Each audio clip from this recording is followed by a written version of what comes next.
Hello out there. Touch In is back at you again. You know, we touch in, we get behind the subjects and the topics and the news of today and the history of the past. I've had some great guests on. I hope you guys keep subscribing into us because we're providing information. We're giving out top secrets in a lot of areas to make people more fortified for going forward for the future. So we're looking for kids to understand what's going on, how people think about the game, where the game is going, and we bring in unique people to make it all happen. So Touch In is getting behind the scenes and really giving you a feel of things you might have heard about on the top, but you didn't know what was underneath of it. And we go underneath. And so today I'm honored to introduce Malek Mansour, who was one of my mentors in basketball and training and as a person as well, and a friend. But he is knowledgeable, has been through all aspects of basketball from back in the day with the John Wooden years and all the way through even before then. And then he's done some miraculous things with himself in his career. And we are fortunate to have him with us today. And I'm gonna try to pick his brain and get some of the gems, the many gems and treasures that he has to offer us today. Thank you and welcome, Malek. How you doing, my brother? Hey man, it's great to be here talking to you, Dre. Hey, I appreciate it. My pleasure. So just to start off, I think, it's always important for people to kind of know the beginnings. And, you did some great things in the beginning as an athlete. But for just keep people's attention, you did shoot, film, and was on the court doing Showtime. That's all a little bit I'm gonna tell you right now. So if you're a Laker fan, Kobe fan, all this other stuff, Lakers, or whatever, just basketball in general, because all the teams came in there. So we talking about the whole NBA.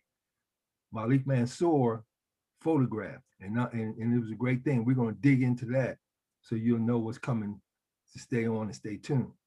But Malek also was an athlete himself, a great athlete, and he was well versed in sports. So I'm gonna let him just kind of dig in a little bit about his early basketball years in high school, different sports he played, and how he evolved to get where he eventually landed at UCLA, trying to get on one of John Wooden's teams. Well, it all started for me when I moved to Chester, PA. The city of Chester had like really good youth programs. There was Chester Central Biddy League for basketball, where we played on 8-foot baskets. There was the Chester Hornets, which was youth football. And then there was the Chester Little League. So I tried out for everything. And I went from not knowing anything about sports at age 10 to being one of the top 3 in my age group at age 11. And which sport was that in, Malek? All of them. Oh, wow. Pick one, huh? That's great. I was like what they called husky. So I didn't really look like an athlete, but I lived across the street from a playground. So I used to go out every day and play. And we played this game called King of the Jungle, where whoever was out there, we would play full court. If you got the rebound, you had to dribble the ball to the other end and try to make a basket. And then if you got your own rebound, you could dribble back the other way. And whoever got the rebound got the ball. Right. If you couldn't dribble, you got the ball. You'd be in trouble in that game. So that's basically how I learned how to play. But backing up a little bit, my inspiration to playing basketball was the movie Go Man Go, about the original Harlem Globetrotters. They showed it at the church where I went in Sharon Hill, PA. And there were 2 scenes that stuck out in my mind. When Marques Haynes dribbled the ball between everybody in the hallway, and then the scene where they were playing a game and everybody was tired And Marques did a one-man freeze while everybody else went and picked the corner and laid down and relaxed. And knew nothing about basketball, but I started dribbling whatever kind of ball I could bounce. I was bouncing it. Right. So I was blessed to, when I tried out for the Biddy League, I got chosen by a team called Briggs, and they were a sporting goods store. And the coach of Briggs was a guy who played college basketball. And that was a real blessing because he taught me what to do. Mm-hmm. Well, you know, back in those days, there was a quota system in effect for the number of Black kids you could have on a team. So it was myself and one other guy on a team of, I think it was 12. But anyway, these guys wouldn't pass the ball to me. And because I was one of the taller guys, he had me playing in the post. But playing in the post, back in those days, your job was to get the rebound and give it to the little guys. And when I did that, I never got it back. So I went back to King of the Jungle. It was me against everybody else on the team, on the court. And I just started going to the boards and dribbling the ball the length of the court and scoring. And the coach saw that I could do that. And he said to the rest of the team, he said, look,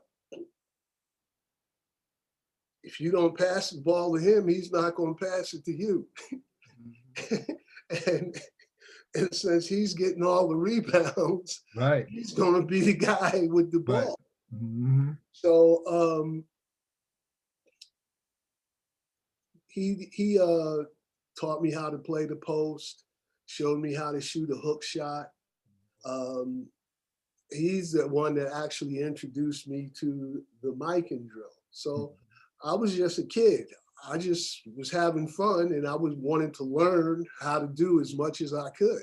Let me stop you right there. Hold your thoughts, Malek. So now for people listening, and especially parents, but if you can get some young people to listen in, this is important because the key factor that I'm hearing already is your determination to learn and get better. That's a key point. And I press it a lot in my social media posts that I put up. You know, the desire to want to be good pushes you. And when you get information or someone tells you about something that can help you improve, you got to be willing to listen, especially from somebody that already has done it or knows about or trained people or taught people that have done it. When you shy away from that, you shy away from your ability to be the best you can be. So Malek, you can already hear that he was after something. He was pushing towards, he was willing to listen to the coach. He was willing to try things. That's another thing. You have to be willing to take some risks sometime to be good. You can't just lay back. You know, you got to be one, you got to seek and try to find what's the best way to get where I'm trying to go. But go ahead, Malek. Well, anyway, he started showing me how to shoot a hook shot. And I accidentally shot a jump hook and I discovered, wow, I can get this off real easy because the defender is on this side of me, right. And the ball is on the other side, and he doesn't have time to gather the jump to try to block it. And even if they do, they can't jump as high as me. So I went from shooting the traditional hook to shooting a jump hook. So a jump hook became a major part of how I played. Right. And I was the kind of kid who, because I got teased a lot because I was kind of on the chubby side, I wanted to prove that I was good right. In spite of that. So I just worked, and anything the coach said to do, I did it. Right. And fortunately, I was listening to a coach who played college basketball. Wow. And You had a chip on your shoulder. Sounds like you had a little chip. You need a chip. yeah, I did have a chip. But so anyway, you know, in the league that I played in, there were two other guys who were really good. A guy named Mike Marshall and a guy named Earl Hunt. And they were the top two scorers, and I was number three. And it would seem like every week we would trade off breaking the scoring record. Right. First scoring record was 25, then it was 30, then it was 38. And I ended up getting 50. Right. And then Earl Hunt got 52. Right. And then Mike Marshall got 53. And I think that's still the record. Right. Let me ask you something real quick. So for those listening, you know, that when you reach those milestones in scoring, what does that tell you about yourself? How did you feel when you said, well, you know, the mark was, say, 25. So you get to 25, you hear about that. This, you know, guy got 25. It's a lot, but you know, it's common. People get 25. But when you kept going and doing more, what happened to you, you feel, as a young person when you start getting, you know, 30, 35, 40 to keep up with these other gentlemen, other kids? How did you, you know, feel about it? What was it doing for you? Well, I was always chasing somebody. So it was like, dang, I got to the top and now they didn't get it. Right. So it was like, Yeah, I know that feeling. it's like, all right, what do I have to do?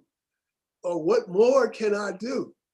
And so as a result of being number three, I always had this thing that I had to get better. I never became complacent with where I was because there was always somebody better. Yeah, that's good.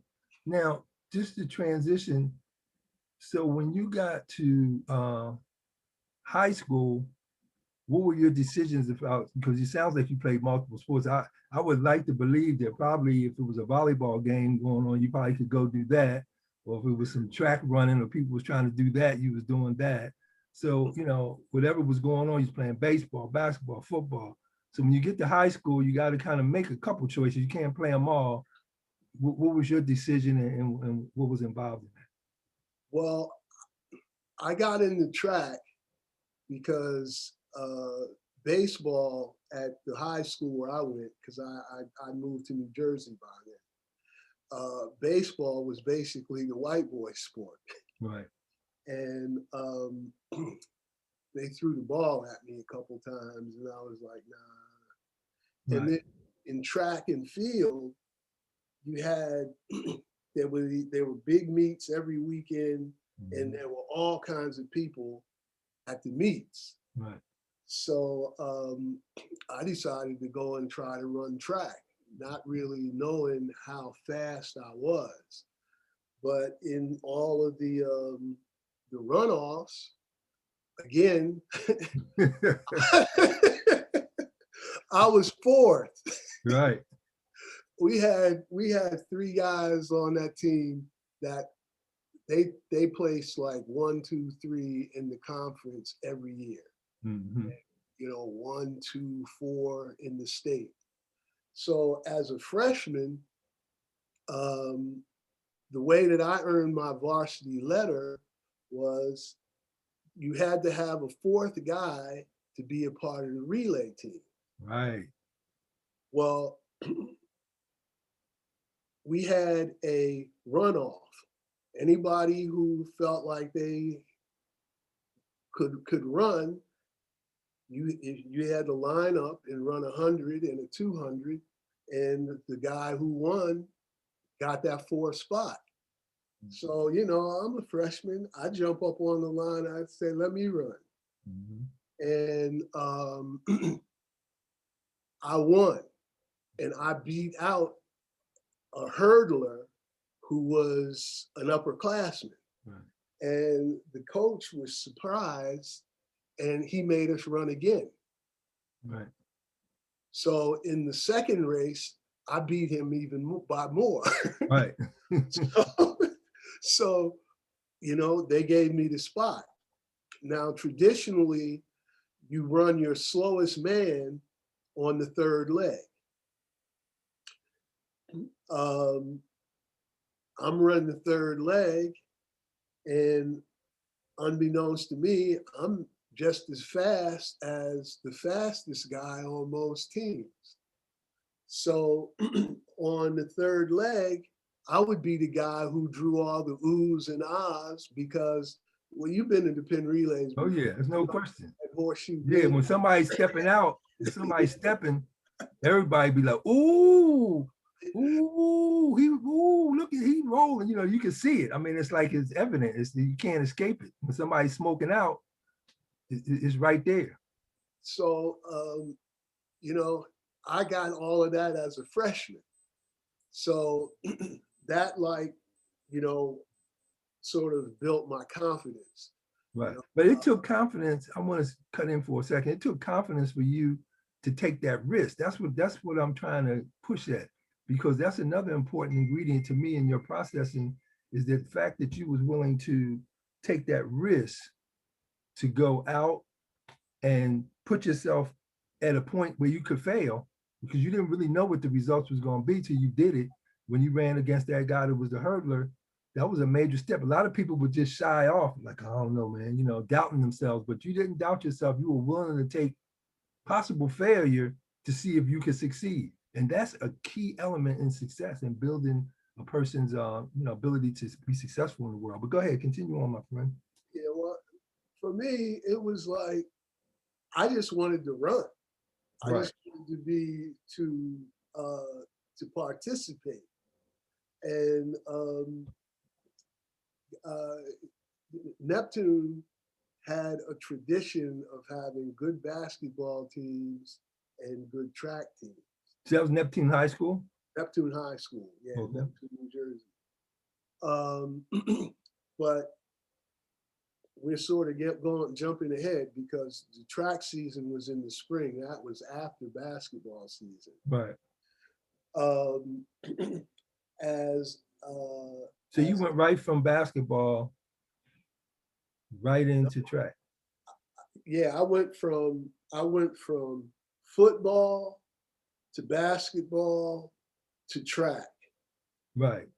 So I didn't really You didn't have no off season. No off season for me. No off season for me at all. Right. What did you do in football? I was a running back. Oh wow. So as a freshman, you couldn't play varsity unless you were 15 years old. Right. Well, as a freshman, I didn't turn 14 until October. Right. So I had to play freshman football. Right. So I played on once again, everybody lined up. Right. Wanted to see who was the fastest, and boom, I'm the fastest guy. Right. But I'm also one of the biggest guys. Right. So instead of playing me at nose guard, which was the position I had played in Pop Warner football, right, they let me run the ball. Mm. And when they put the ball in my hands, I was trying to be Gale Sayers. Right. You wasn't trying to get hit. You were trying to get away from them mugs, boy. Right. And so I developed a style of running where I'd make a guy think I was going to run over him and take the angle. And, a big dude like me, you wasn't going to take me down with an arm tackle. So I ran through a whole lot of arm tackles. Mm-hmm. And then when I saw I couldn't get away, then I delivered that blow. Right. It's like, right. But So I played freshman football. We went unbeaten, and I go right out after the football season is over. I go right into basketball. Wow. So they started me off on the JV team, and we had a squad. It was myself, Ricky Hopkins, who was one of the sprinters, Arnie Morgan, who was also a sprinter, Larry Lawson, who was just a really good athlete and smart, and then one white guy named James Garaband. He was like 6'6", and he could rebound. So he'd get the rebound, get it out to me, and Ricky and Arnie was running the wings, and they was running too, boy. Seriously.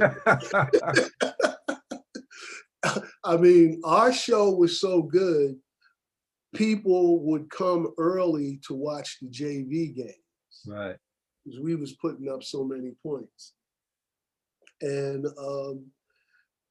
prior to the season, they had talked about me playing varsity as a freshman. But because I played football, they didn't bring me up right away. So anyway, we're unbeaten. And the varsity team loses to, I think it was St. Rose. And the reason they lost is because the point guard, they couldn't get the ball up the court against. Uh-oh. Uh-oh, that's a biggie. So they moved me up to varsity for that reason. Now, mind you, I got on my mind, we rolling. Right. I'm on tap to break the JV state scoring record. And, you know, we had it going. They knew that if they got the ball to me, if they ran, they was gonna get it back. And I knew if I got the ball with them, anytime I wanted to, I was in an isolated situation in the open court. I mean, there's nobody gonna stay in front of me. Right. So we scored a whole lot of points. So, but varsity coach saw that, and right after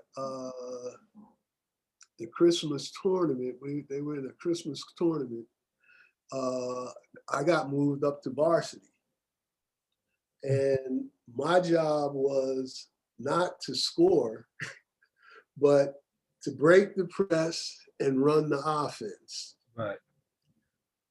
Which, as a freshman, it was an honor, but you know, I wanted to score. Right. You guys had a thing going. Y'all had some chemistry going that was fun. Right. Basically, it was fun. That's right. What the kid thinks about. Hey, I'm having fun. You know, we winning. You know, we scoring. I'm doing my thing. That's what you want. Yeah. And you have to lose a little bit of that, even though you're on the varsity. It's it's an adjustment. Yeah. So I had to make that adjustment to, like, you know, running the team as opposed to breaking my man down. Right. And you know, but I had speed, so dudes couldn't stay. One guy couldn't stop me. I was always looking for where's the help coming from. Right. That's where the pass was going. So every time I break my man down, help would have to come, and I'd find the open guy. Right. So my scoring kind of went down. Now, let me ask you, Molly. So now you go through in 2 sports and you go to all state level in football and basketball, is that correct? Yeah. So now, I mean, that's pretty big in the state of New Jersey. I mean, there's a lot of great athletes come out of that state, very competitive area, East Coast. You know, how'd you end up at Loyola from that work you did there? Loyola, Loyola's coach wrote a book called High Speed Basketball. And Made you think about your JV team. and I had watched Loyola win the NCAA championship in I think it was '63. You must have been paying attention because very few games were on. So you really was keeping the track of this man from the book and knowing when they played, because there's no ESPN, there's no Fox, there's no any of those things now. That's TNT, and none of that's around.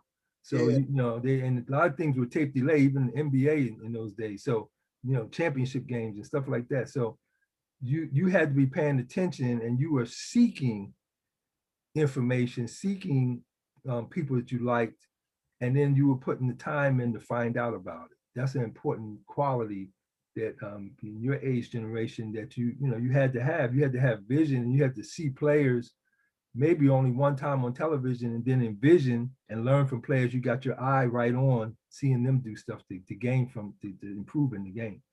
Oh yeah, I watched Wally Jones when he was at Villanova, Benny Ernest when he was at Providence, um, Jerry Harkness, Vic Rouse, Les Hunter. That was the squad at Loyola when they won it. And the thing that struck me was they had a lot of brothers on the squad.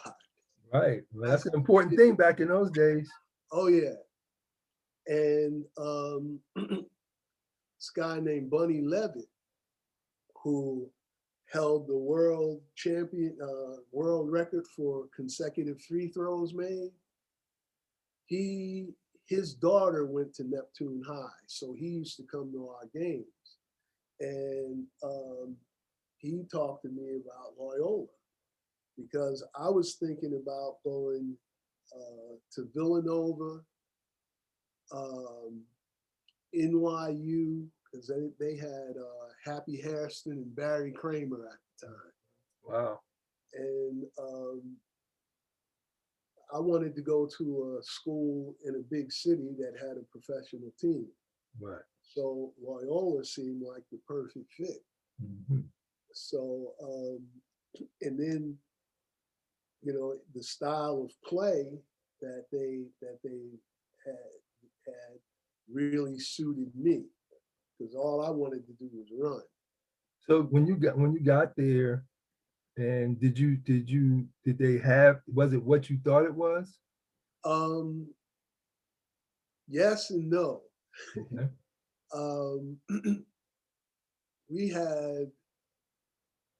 I had been told that they had only recruited 5 players. Mm-hmm. When I got there was like 10. Right. They had 100 players in there. I'm telling you, it was 5 guys, 100 dudes showed up. Yeah. Yeah, man, I'm going to get me a spot. But yeah, I understand. So, but it worked out for me. This was the first time I'd ever played with a whole bunch of dudes from New York. Right. And But that's an adventure, trust me. First time I played against New York. I got a quick story, man, about New York. When you talk about New York, they had a thing back in Philly where I come from. We used to have Philadelphia, New York, Philly, New York games, summer games.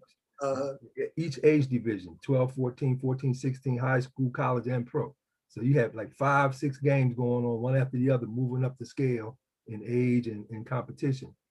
So my first time going over to play in New York, I think I'm 11 or something like that. So we get to New York, never been in, well, I had been in New York. I went in junior high school, I went on a little class trip to New York. So I was amazed then, but when I came back that second time, I was like, man, this is amazing. So anyway, New York can captivate you if you've never seen that many buildings and many people, 500 people crossing the street and all this kind of stuff at the corner. Philly's a big city, but it's nothing like New York. And we get to the game, Malek, and they have the program, right? Now, the guy on the cover is in the 12, 14-year-old age group. He's palming 2 balls.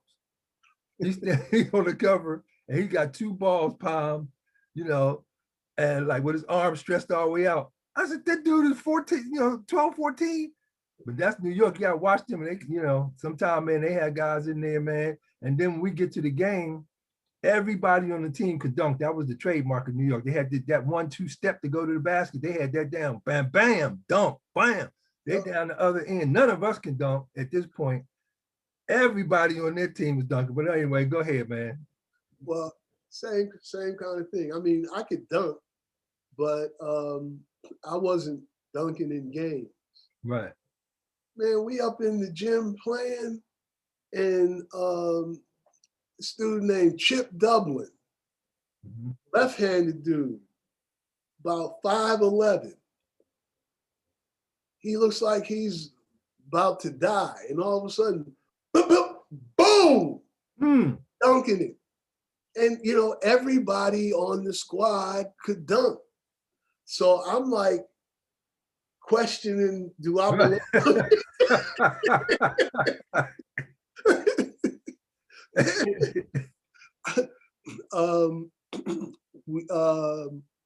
Pablo Robertson. Oh man. He played at Loyola. Mm-hmm. His younger brother, Walt, was a freshman with me. And it was like he was in the same backcourt with Tiny Archibald.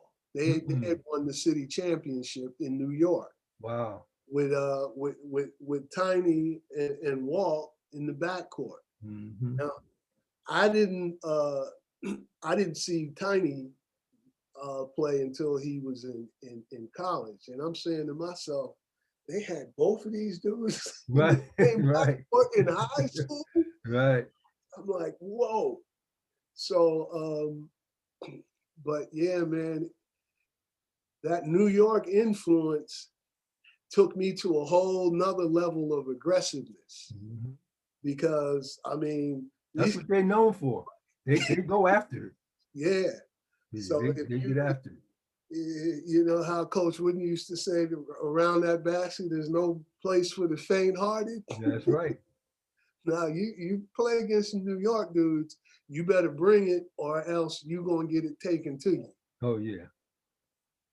So so I made that adjustment, and Ireland was a great coach in terms of knowing what he wanted to do and paying attention to detail.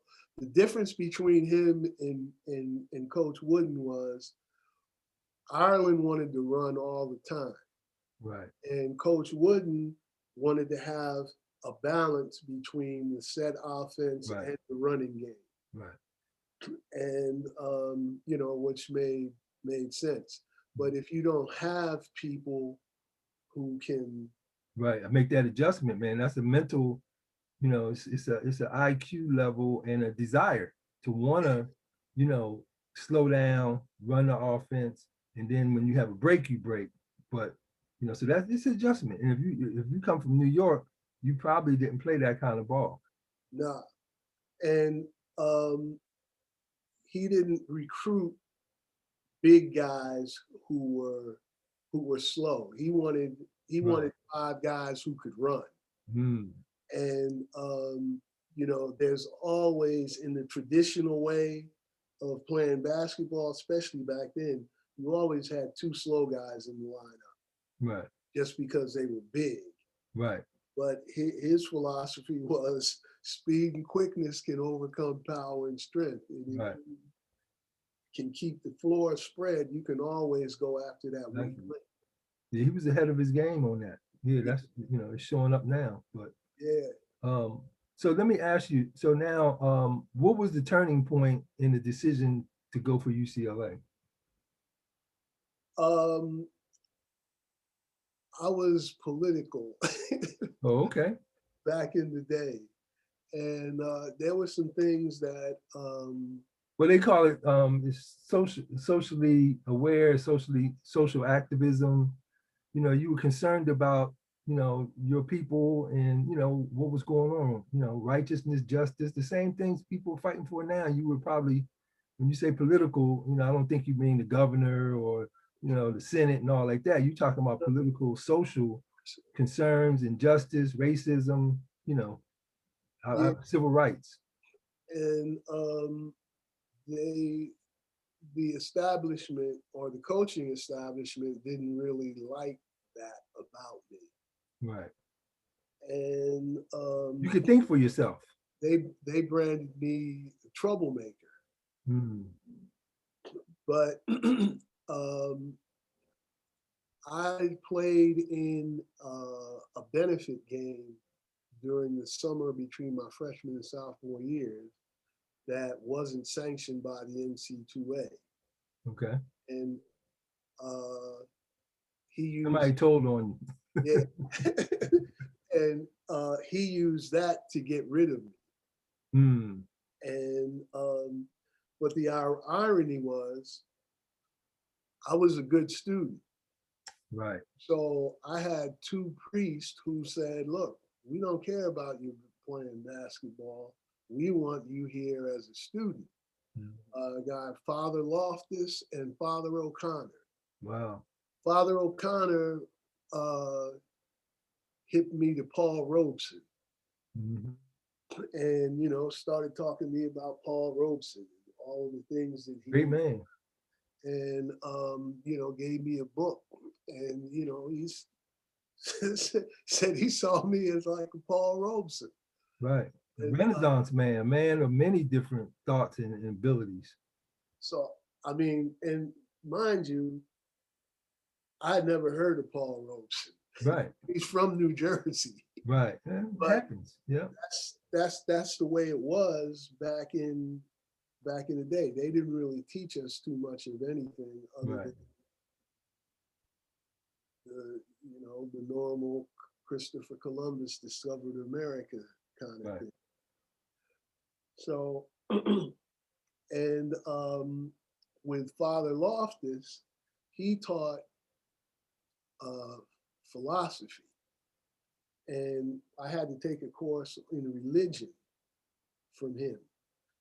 And he told me something that shaped the way I look at religion to this day. I asked him, why do we have to read all of these books?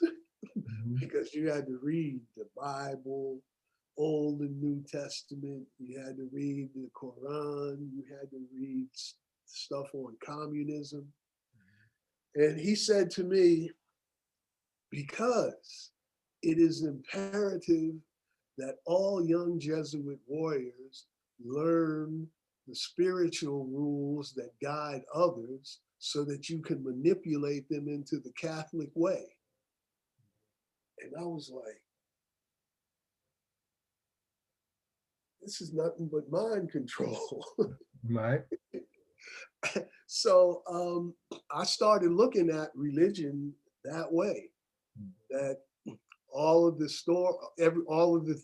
stories that you read in the Bible, they're just stories and allegories that you use for information, so that you know how to navigate whatever waters you got to go. Right. Well, I think, I agree that I think that people take information and can twist it. It doesn't necessarily mean that the material itself that you were reading wasn't necessarily written for it to be done what these people decided to do with it. So my point is that maybe, you took a little more than you should have from that guy, because that's what they want to do. They want to take the word. I mean, our whole society and world history is built on religions of all kinds, Islamic, Christian, whatever. They all are guilty at certain times. You can point to that religion and say, hey, man, that religion enslaved people. That religion over here did this to people. They all have that because men, not God, but men went in and twisted things up to justify the things that they want to do. So the priest was right in saying, that happens. Unfortunately, in his mind, he thought that what he believed was the way to go. And, he didn't really give you a chance to just read it on your own and just say, okay, this sounds more like that was the point of the class for me to read it for myself. And Yeah, that was the point of the class, but I don't know if I came away with is all of this is information, and you got to pray to God to use this information to benefit yourself and benefit humanity. Right. And Well, that's true. that. And so now, so are you saying you stayed at Loyola as a non-player for a minute? Yeah, I finished out the semester. Oh, so that was your what year? What That year was that? sophomore year. So your sophomore year, you finished out at Loyola. Right. Now, what happens? Now, when I go home, they say that they're not going to Continue your my draft board until the end of the year. right. I go home and I got a letter from the draft board. Yeah, let's go, fella. And when I got the letter, I knew exactly what it was. And I wasn't going to Vietnam because I had two friends who had gone over there and gotten killed. Right. So it was the question, what are you going to do? I had a choice of trying to go to Canada or coming to California. A friend of mine, Wesley Walker, had a sister who lived here. And unbeknownst to anybody in Neptune, I hopped on the plane with Wes and we came out here to California and stayed with his sister. So when I got here, at that time, you only had to be here for 30 days to become a legal California resident. So I took all of my information and went to LA City College and talked to this man, I think his name was Mr. Washington, and told him my whole story. And they had an article in the newspaper about what had happened to me with this game and how it cost me my scholarship and a year of eligibility and all that. And he looked over all that. He said, you know what, I'm gonna help you out because you got screwed. Mm-hmm. And he enrolled me in LA City College, sent a letter to the draft board saying that the reason I wasn't in school was because I was transferring, and sent that off to the draft board, and I got my 2S right. status back. Mm. So I went the semester at LA City and applied to UCLA and USC. And again, because I had good grades, Right. That was key. because I couldn't get into UCLA right out of high school. Right. You had to have a. You had to my have, day, I had to have a. I was on the honor roll, but I had to have a B+ for out of state. You almost like had the B+ level to even get in, Cal UC schools. right. So I didn't have that, so I couldn't get into UCLA right out of high school, and so, but because I had gone to Loyola and I had good grades, I got accepted at UCLA. I applied to UCLA and USC. And as a matter of fact, I even went and played in the gym at USC with some of their players. And I think Bob Boyd was the coach at the time. Right. And by that time, I was like dunking at will and doing all of that crazy stuff. Right. And so it came down to, I'd applied for summer school or summer quarter. And it came down to Um, I hadn't gotten any letters, and I said, well, whoever accepts me first, that's where I'm going, because I Right. got to get in school. And I got the letter from UCLA on Saturday, and I got the letter from USC on Monday. Woo-wee. So that's how I ended up at UCLA. Wow, man. That was an amazing situation. Yeah. So at UCLA now, did you think, knowing what they had been doing, that you would play at UCLA? Well, Or were you just trying to get in school at this point? I was trying to get in school, but I knew I could play. Right. That's good. And it's a funny story.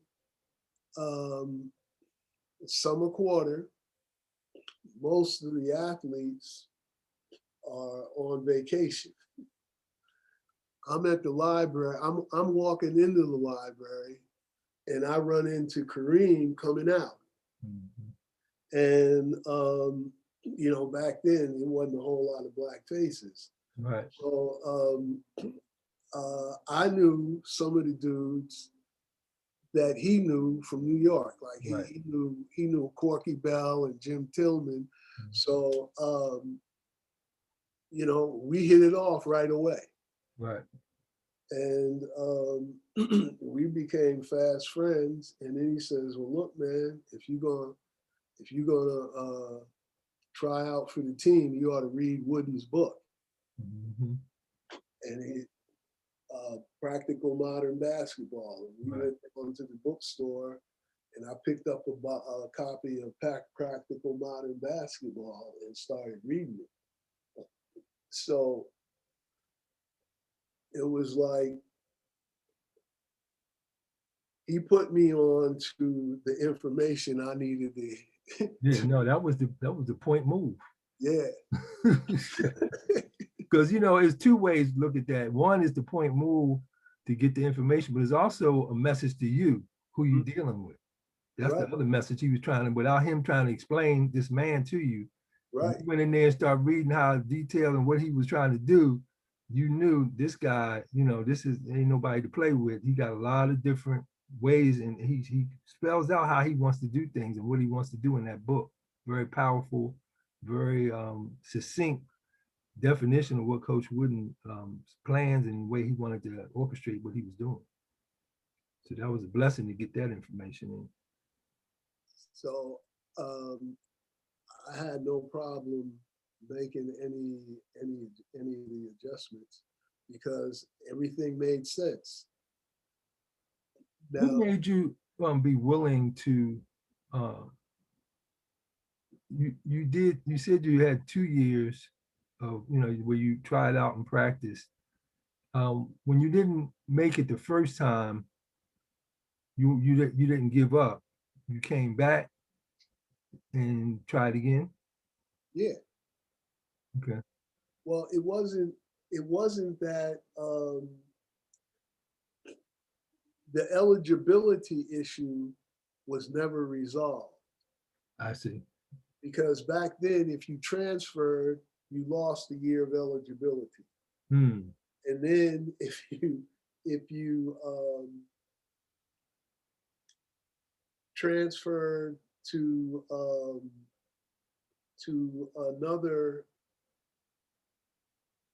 another school that they had some sort of convoluted thing. Well, because when you went to LACC, that was the school, Right. and then you went from there to UCLA.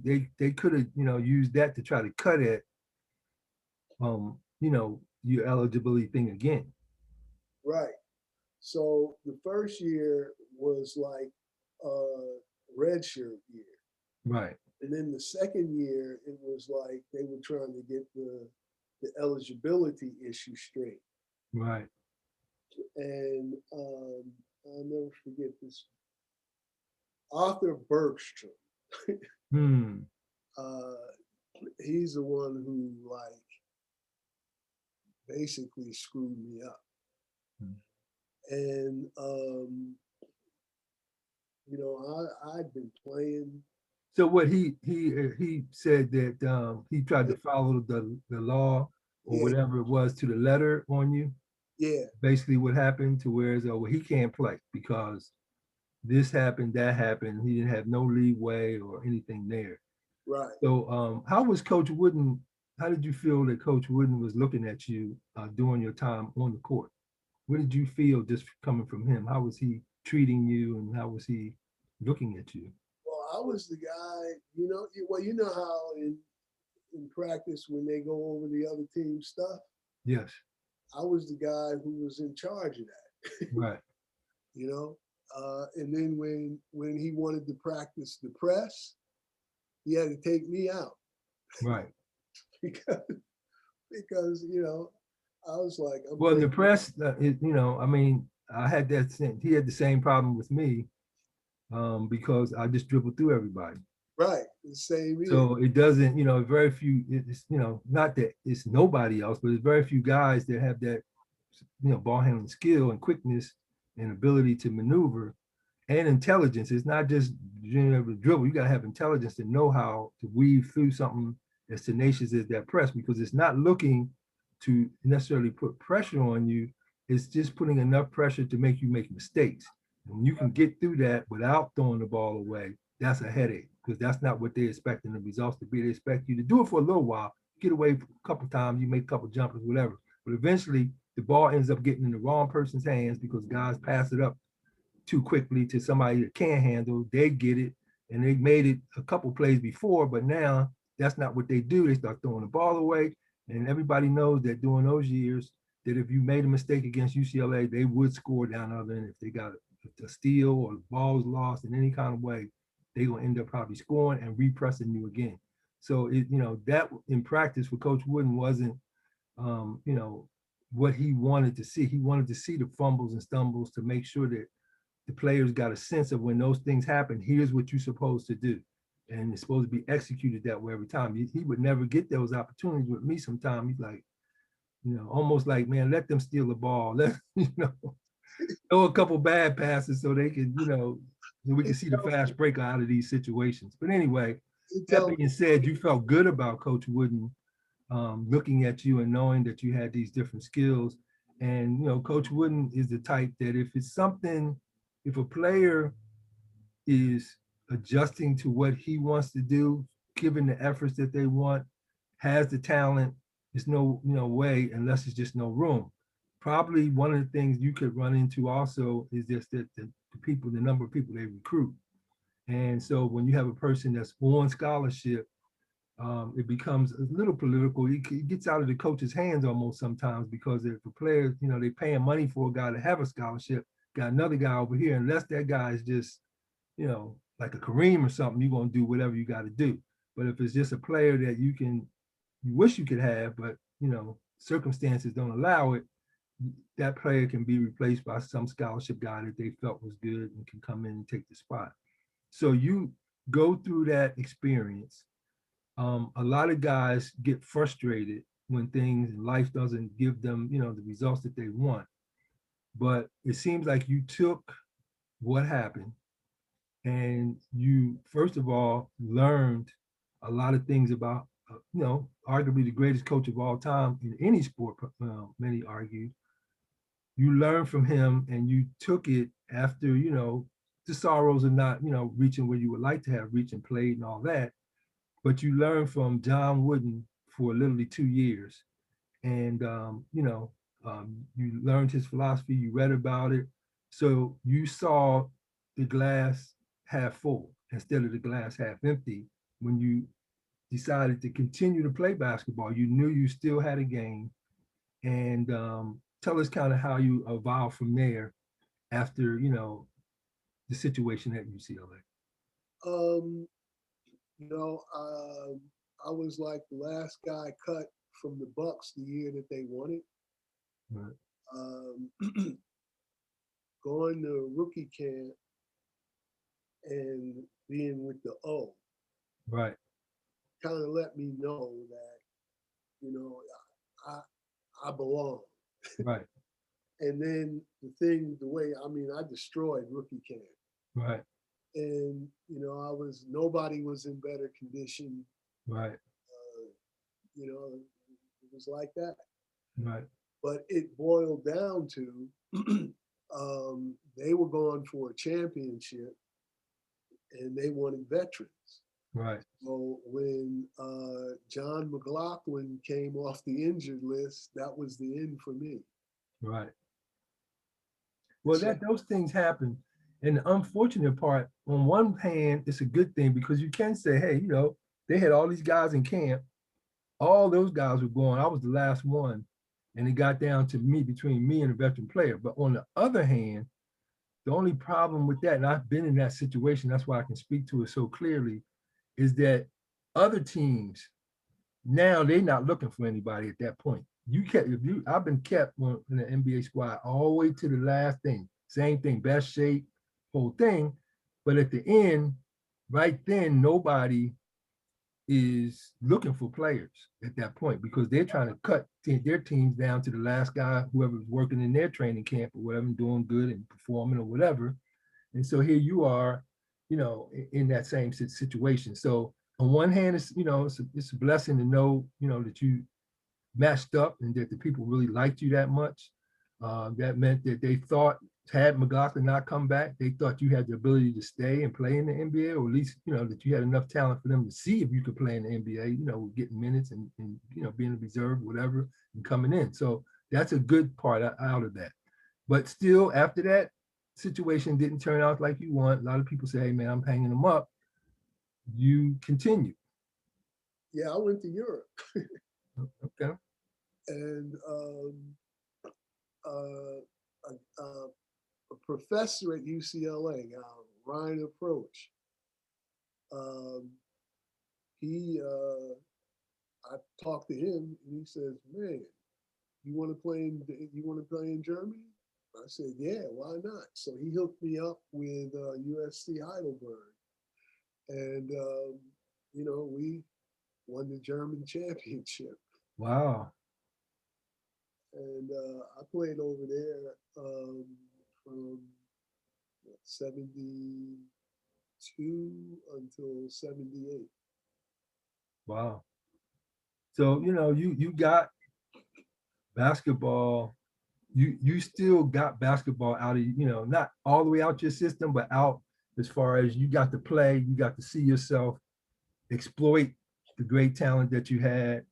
And you knew you could play. You got a chance to go up against enough talent, stateside and internationally to know, hey man, I'm a baller, I could play.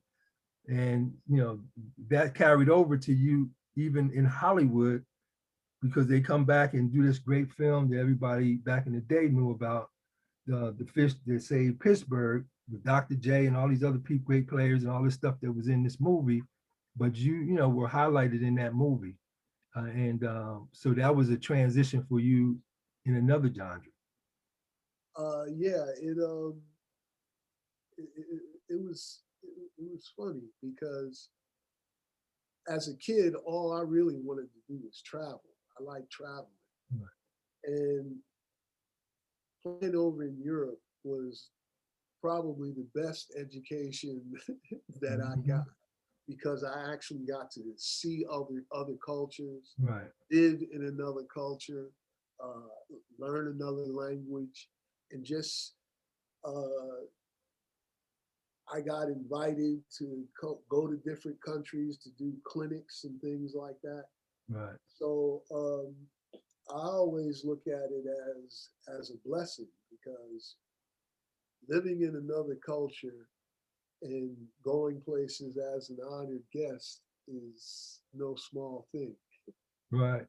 So now, you retired in 1978, and then you did the movie, all those things, and now where's your thinking at? Well, I always wanted to be a teacher and a coach. Mhm. As a kid, I looked at all of the different working lifestyles, And I had been a garbage man. I drove trucks, and that's hard work. You got to do it, 50 weeks a year, Right. sometimes 10 hours, 12 hours a day. So I looked at all of the various working lifestyles, and I saw teaching as the best job that a person could get. Right. You had summers off, you got long vacations at Christmas, you got vacation time at Thanksgiving, um, and it paid a living wage. Mm-hmm. It didn't have to work all day. Right. And by being a physical education teacher, you don't really have to grade papers and do all of that kind of stuff. Right. So I already knew that I wanted to coach and be a teacher. So I guess I must have been 1980.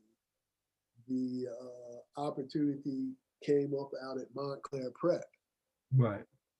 and I was a track coach and the junior high boys and girls basketball coach, and I was an assistant with the girls varsity. Right. And Now, was Bob Webb there at that point? yeah, Bob was there at that point. Okay, he's a former UCLA player, and Yeah. So you had a likeness of mind there with you as far as some of the things that you guys thought ideology in basketball, and of course everybody has their own differences here and there, but you Wooden found it, put it that way. You base a lot of things on Wooden, and and all the other coaches that impacted you. So let me ask you. So now, in between, I'm going to go back a little bit because I want to go to the time when you got into training. I don't know if that's before Montclair Prep or after. I think it was before. It was before Montclair Prep because you had me even when I was at UCLA. So, Right. what got into you about the training that made you think that you could, get guys who already accomplished people, take them to another level? Well, most guys used to look at me like a freak because I never got tired. Right. And I said, hey, there's a secret to it. Right. See, here in basketball, you can play basketball at 75%. In track, if you go 75%, you get Right. every time. Right.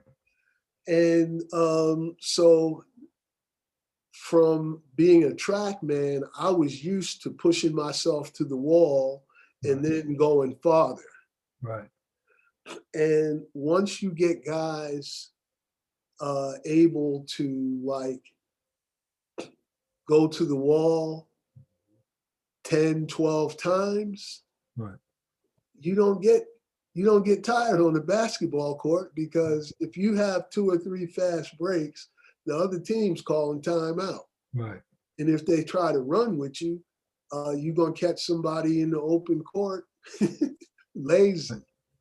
Well, I can testify to what you're saying because in my training with you, and I had a little part of that was a couple track athletes. I mean, Milan Tiff, who was a triple jumper, he had certain things he brought to the table as far as how to leaping and different things you can do. And he was like a gym rat baller, very good player.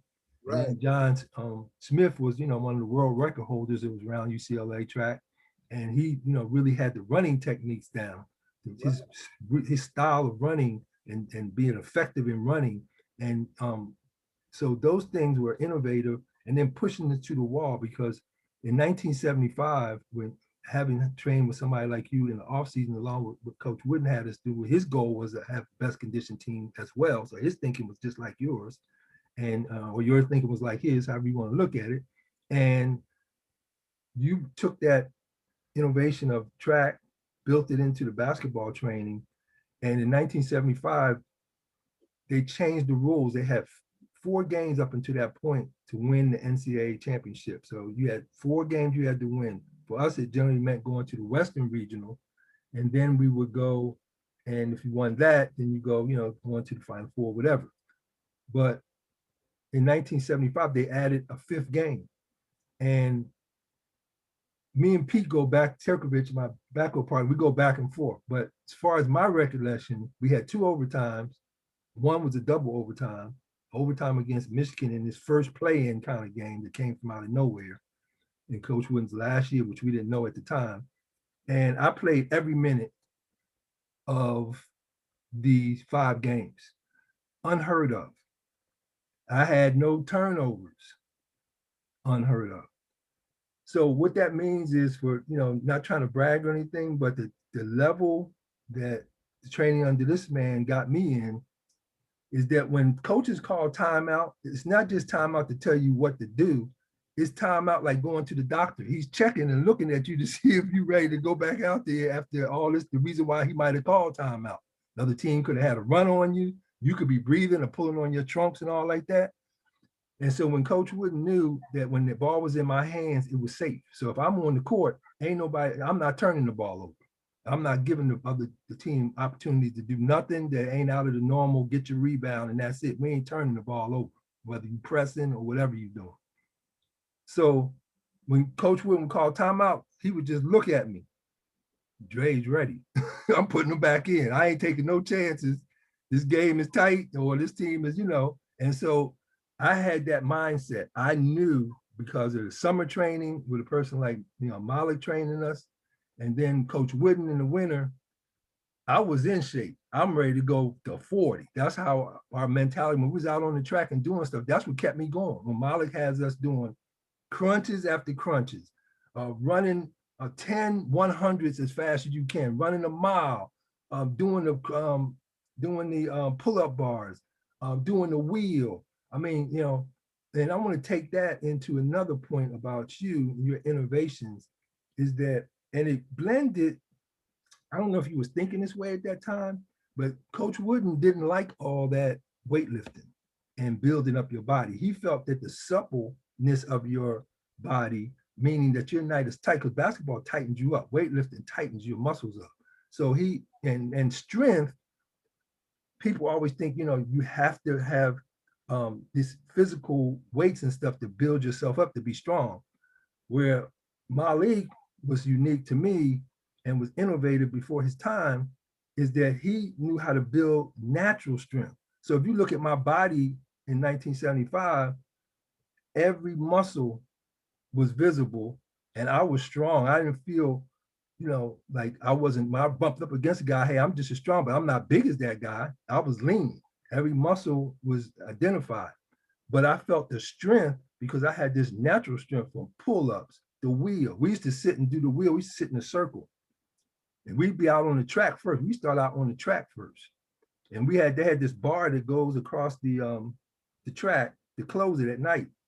And that we used to put our legs up on this thing. And it was probably about, maybe about almost about 4 to almost 5 feet or something like that. It was pretty high.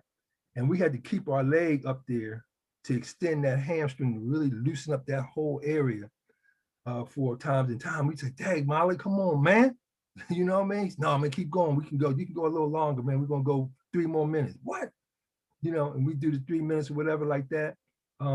We used to do dribbling. We used to do crunches, man, different ones with kicking your leg out, doing this and that and other. So we finished all that running sprints, running quick runs where we just run from, 10 feet, but as fast as you can to explode, to learn how to explode out of the block. So, I mean, all these things to me are innovations in what's going on, but nobody was getting injured. There was no injuries. I don't know, Malek, was there when times when I wasn't, when he trained other people. But as far as everybody I was ever around, and I was always there when I was around, I didn't see anybody ever get injured. And then we go from there, and then we go over to the Wooden Center. And then before we even go in the gym, we haven't been on the track. We had an outdoor pull-up bar. We could do it out there. We hit the pull-up bar. So you each person go, next guy up, boom, pull-up bar. You got to do this many. Then you go down to the next number. Now we done did all that. Most people ready to go home. Okay. Most guys, man, hey Malek, you know what? Bunk you, man. I'm going home. I'm in shape. No, man. We ain't even got to the court yet, man. Then we go over to the Wooden Center and we got the wheel. See, people will be sleeping on the wheel. The wheel was something that hit all the areas you need in basketball from your waist up big time. Now it got the other parts of your body because you had to lean out and all of that. But as far as your stamina and gut wrenching, stretching all the way out, you on your knees, you stretch all the way out with the wheel, one wheel, not two like they got now. These new wheels, they got two wheels or whatever, but one wheel, and you go all the way out and you had to come back. When you got out there, it's full stretch, you had to snatch that thing, come back. We sit out there and do 10 down to 1. What does that mean? Marques Johnson next to me over there, so I do my 10, bam, bam, bam. Get a wheel to Marques, he do 10, boom, boom, boom. Get a wheel to Malek, he do 10, boom, boom, boom. Get the wheel to Kiki, he do 10, boom, boom, boom. We doing these wheels. Then we go to 9. What? Then we go to, I do my 9, give it to the next guy, he do his 9. Malek do his 9. We do all that stuff. Then we go in the weight room and do a little bit of leg stuff just to strengthen up the thigh and the little leg curl, something like that. We wasn't pressing too much iron at all. And then we go in the gym. And then we had plays where we doing full court running stuff. It was like that was a full, workout. So every, 2, 3 hours, 4 hours later, that was the workout. So, and then Malek was unique because then, when I would go over his house afterwards sometime, he had special drinks. Like the, favorite one replenisher was, he laughing because he don't think I remember this stuff. We had the banana, the honey, and the good water, and he blend that stuff up, man, and it'd be like, oh man, it'd be liquid heaven. When you drink that thing down, you just feel like, oh man, it's replenishing, all that stuff I done kicked out of me or whatever like that. And then also was the mental part, the pushing through to keep, when you get to those points, like he was saying, where he's like, man, I'm ready to give up.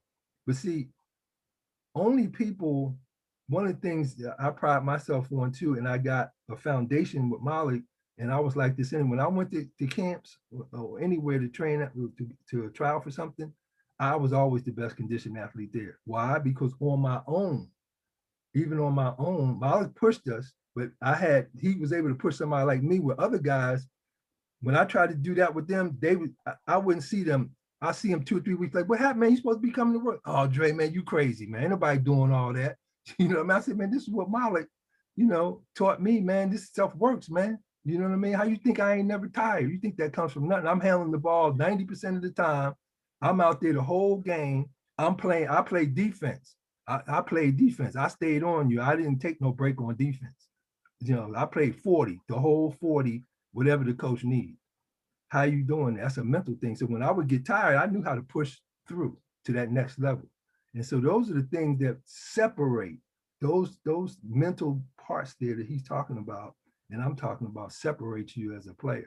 But anyway, I want to take that. And so I want you to give us a little bit on 2 things real quick. One, I want you to tell about, because speaking of that, I was thinking today about, yesterday about this conversation with you, Malek. And I said, I never saw Kareem tired. I never seen anywhere where he was dragging in a game. Some big men, you say, man, that guy, he dragging, he taking a break, he ain't running the floor, he ain't, I never seen him like that. And knowing that you had something to do with his training, when you said that, I said, oh, wow, I didn't even think about him when he had trained Kareem some on that. But, Kareem had that too. I never saw him really tired on the court. Well, I taught Kareem how to sprint. Mm-hmm. And the proper technique for running. Mm-hmm. One thing I did mention is I went to spring football at UCLA, and I also ran a little track, but they had John Smith and Wayne Collette. Right. They had a squad. Right. They had a squad. So me running sub 10 seconds, you know, I ran like 9.5. But you know, you had guys that were running, and that was on my best day. Right. You had guys that were running 9.5, like right. It wasn't nothing. Right. So, but all of that gave me a foundation to be tough. You know, when you go out there and put on that football uniform and take those hits, right. That takes another kind of mentality. But I got lost my train of thought. That's okay. But we were talking about Kareem and talking about the conditioning, and you were about how you was teaching him how to run and those type of things. And I like I said, I saw where I don't really ever remember him like lagging in games. Well, see, here's the thing. He learned how to run, but in the off season, we'd go body surfing in Hawaii. So when you're out there in the ocean and you get tired, you can't just stop kicking. Right. Yeah. Amen.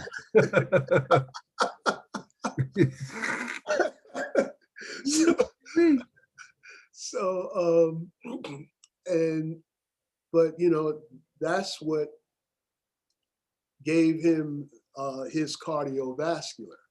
That, and you know, really learning how to run and how to sprint.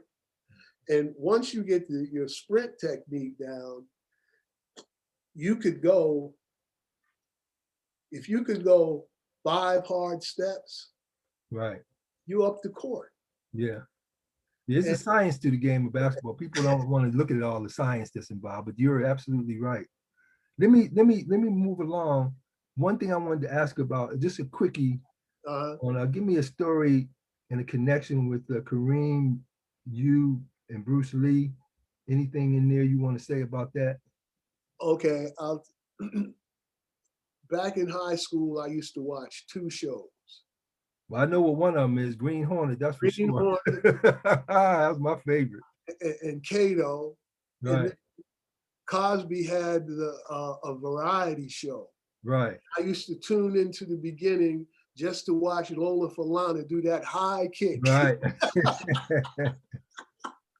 You crazy. Those are the only 2 shows I watched in high school. Hey. I was practicing all the time. But yeah, go ahead again, man. About Bruce Lee. I was saying, like, you know, I know he had an influence on you guys thinking, and Kareem actually, you know, did work with them. And he said, I went by Kareem's crib one day. He said, "Hey, man, come on, let's go. I'm going to introduce you to Bruce." I said, "Bruce?" So we get in his ride, and we go up in the Bel Air on, I think it was Roscommere Road.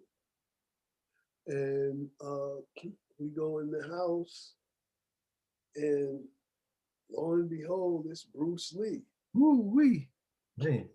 So he takes us into his library. He had a library that had nothing but books on martial arts and fighting, some in Chinese, a lot of them in Chinese.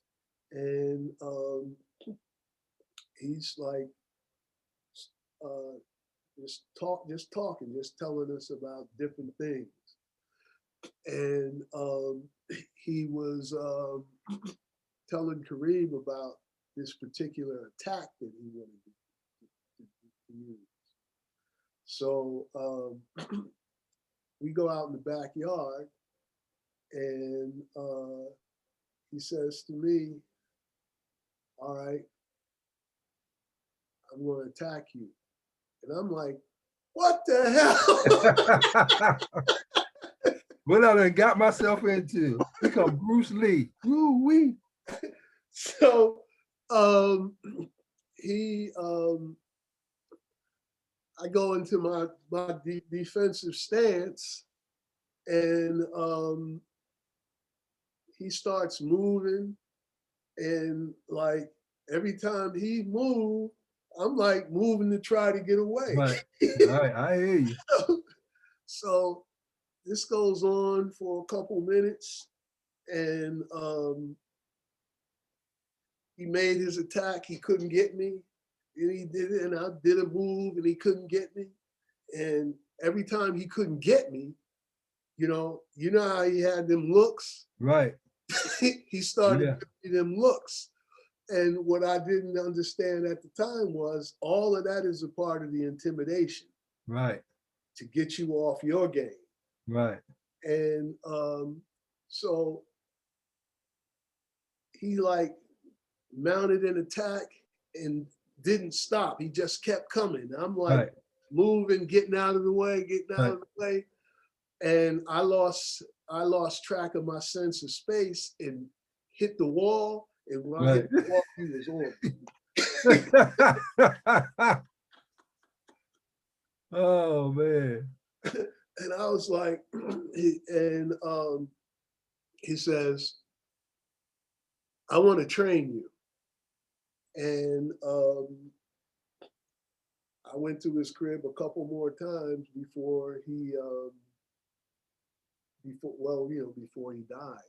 But he was about to do the same thing with martial arts that Chuck Norris did. Right. Directing, producing, and doing his own thing. And he was teaching brothers the art. Right.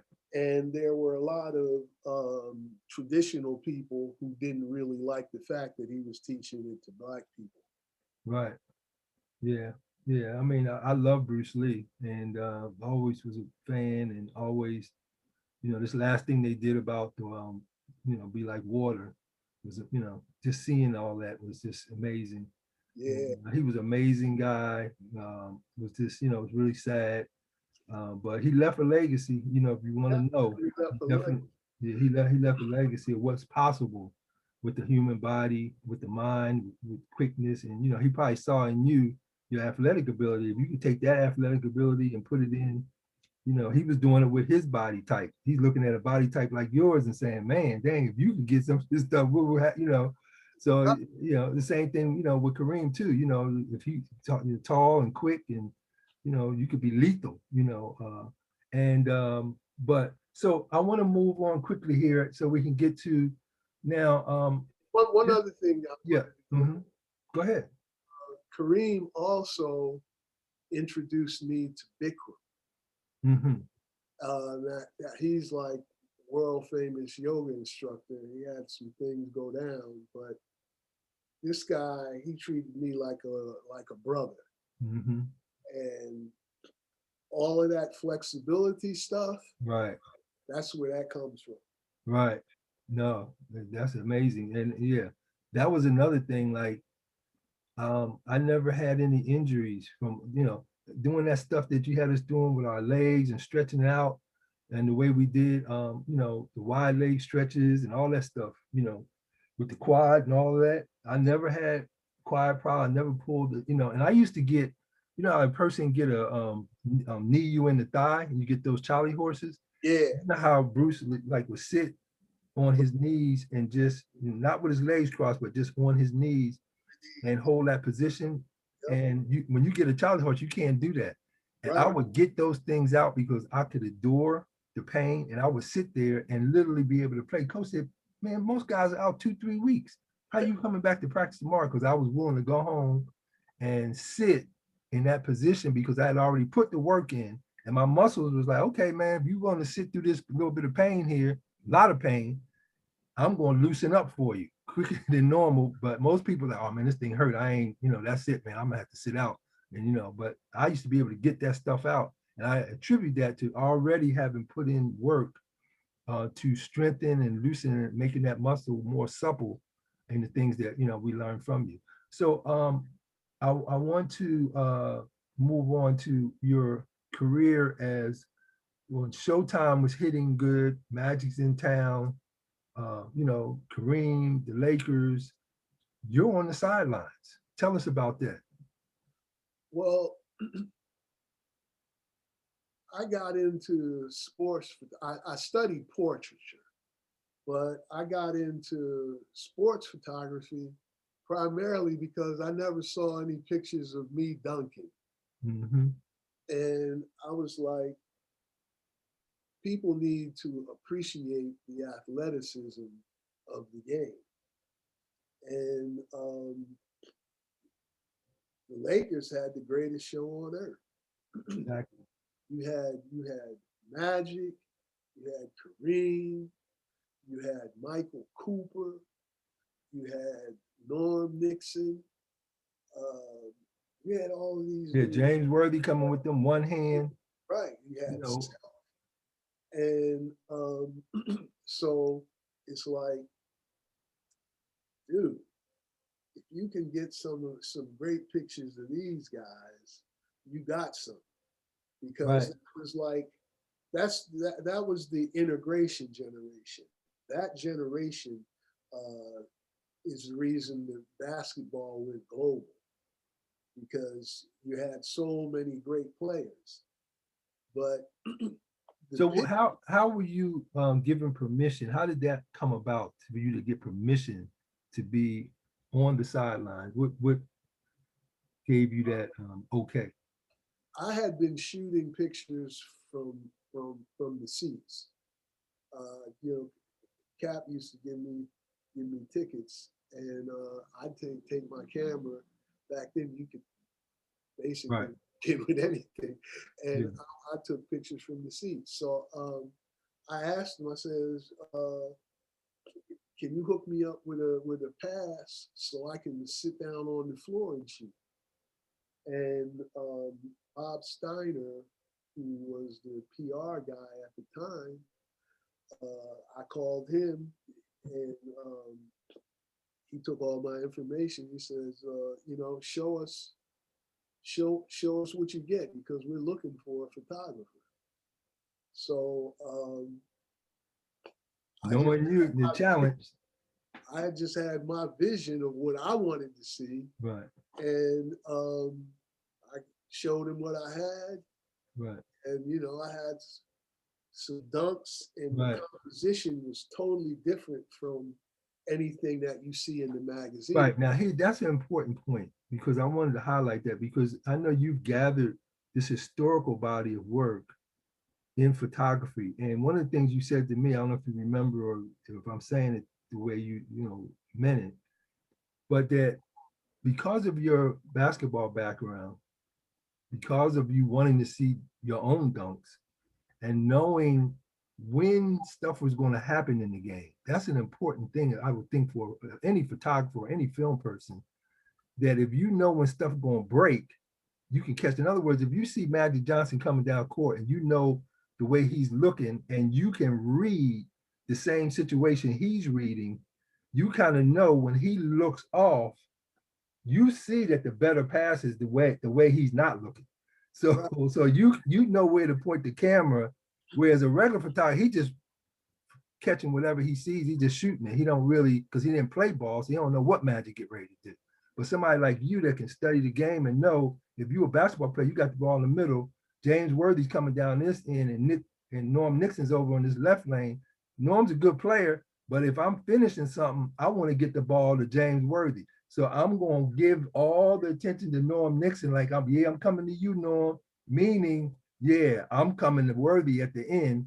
And so, tell us about how, you realized that you were on to something because of your uniqueness in your filming angles and how innovative that is compared to what was going on at the time.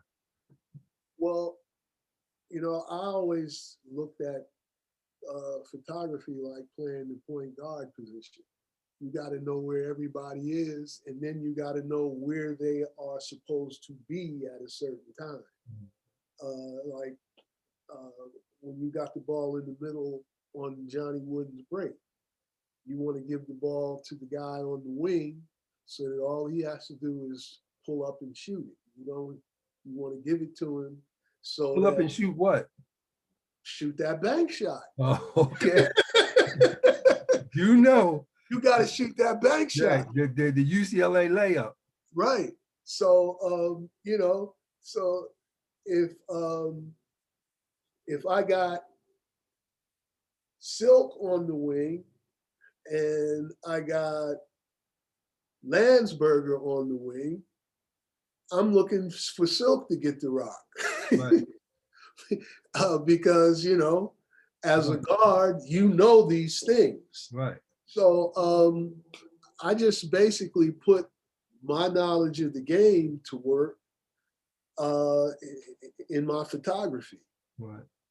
I know what, and then I have a pretty good sense of, what a good shot's going to be. Funny story.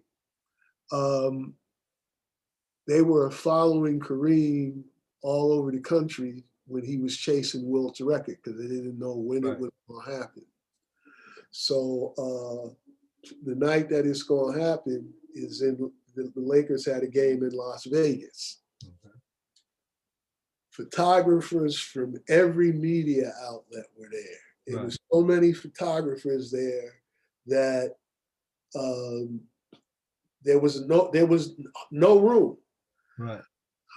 So he broke it in the second half. So in the second half, everybody came down to one end of the floor and there was nobody there. So I said to myself, there was nobody at the other end.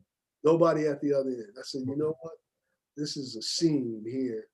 I'm gonna go down the other end by myself. Right. Shoot this. I got like a panorama of him shooting the shot and the whole crowd in there. Mm. And to make a long story short, Sports Illustrated, after paying all of their photographers to get the shot, they called me to get the shot. Right. Mm-hmm. So it's my picture that was in the centerfold of Sports Illustrated. Mm-hmm. He broke Wilt's record. So it's just I just have an artistic view of the game. I'm like, I say Michelangelo, Leonardo da Vinci, Picasso. Hey, let me ask you, Malek. I'm thinking as we're going along, and I don't know how you have your stuff packaged, but it would seem to me that some publisher out there that there's a Showtime unique package of shots that you just can't get in everywhere else because of the way you just describe how you win at the game as far as filming. And second part is that in today's design world where people have big things on walls of pictures and different things of that nature, that your shots are art pieces, not just, if you just look at them as a photograph, they stay at one value. Right. But if you take them to another level, they're actually pieces of art. And maybe something, I don't know if I know you're a thinking guy, so you think all kinds of things, but, at some point, maybe, if you did got a gallery as presenting your work in different sizes and shapes of things that you feel are shots that are unique to that Showtime time, but also unique to the innovation of the way you shot the game. Today, people get shots because they got 100 cameras and these different angles they can shoot from down up, from looking down. They got more cameras, so they can, do more things.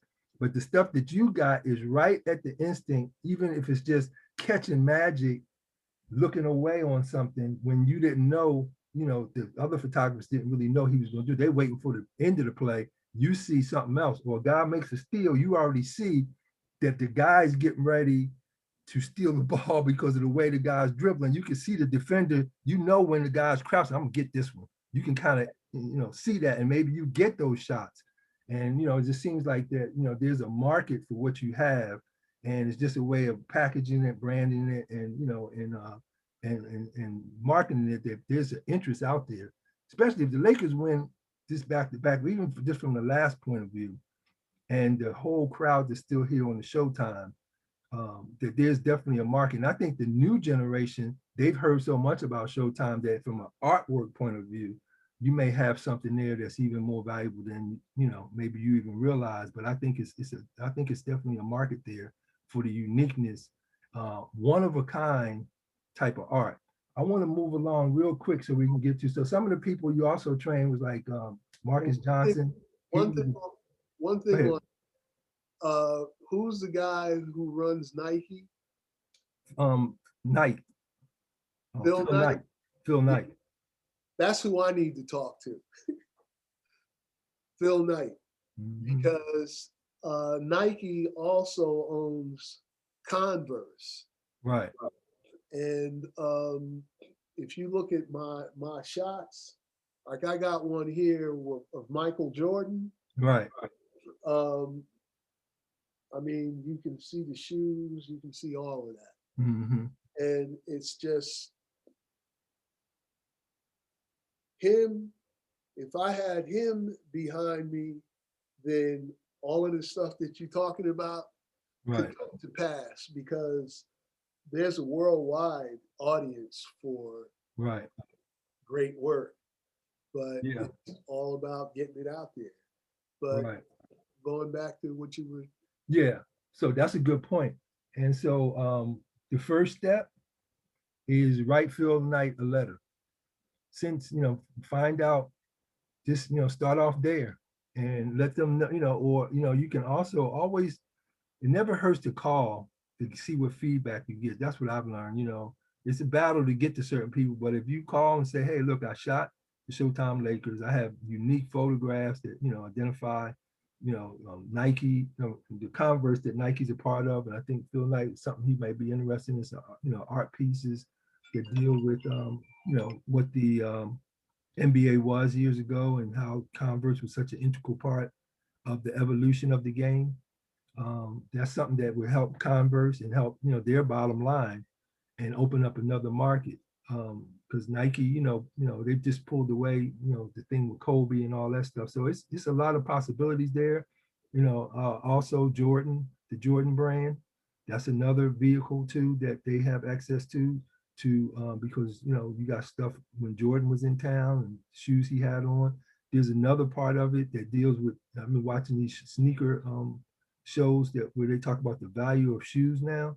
These shoes that when things happen in the game, you have historically identified points in the game of basketball when these things, you know, took place, and the shoes the guys had on, people pay thousands of dollars, man. They go on this show and they pick out shoes and stuff like that. Sometimes they go back to old shoes. Well, Michael Jordan did this in these shoes, and this guy did that in these shoes. So they value that, you know, $3,000 a pop or whatever.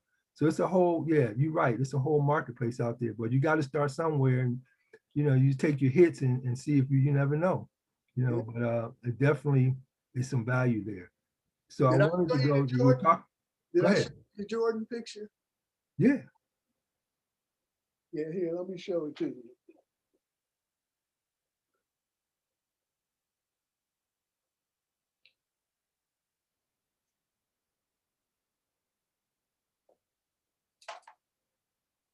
Oh.